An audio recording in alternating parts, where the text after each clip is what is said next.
Good afternoon from Pure Strike Golf Academy here in Destin, Florida area. Yes, as you can tell, it can get chilly here in the Panhandle during the winter months, and thus the sock cap.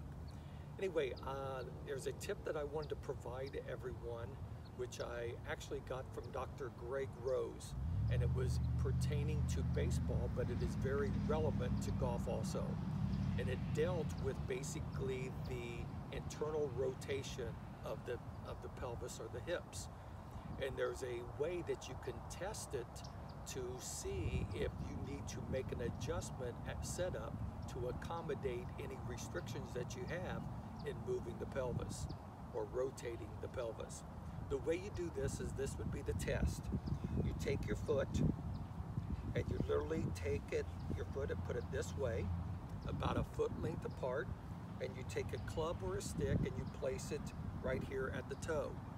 You then square up your feet, square to a line. You then take a club, a stick, or whatever the case may be, and you place it right in the center of your feet. So to check and see how well you have internal rotation, you lock your hips in place and you literally turn the toe towards that stick. Most people, when they do this, especially adult golfers, when they do this, they would actually have to rotate the hip to be able to touch the stick. If you are able to touch the stick, then your feet at address when you set up can be squared up to the line. If you cannot lock your hips and rotate this foot and your toe touch the stick, then at address, you need to rotate your left foot 35, 45, 50 degrees open to the line. By doing so, then you're able to increase the amount of internal rotation in the hips and the pelvis to be open at impact. Okay?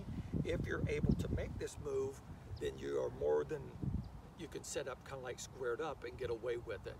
You'll also notice that when you do this, that when you do open this up, and if you do not have good internal hip rotation, and you set up with your foot, squared up to the line, you'll feel a lot of pressure in your ankle, knee, and hip.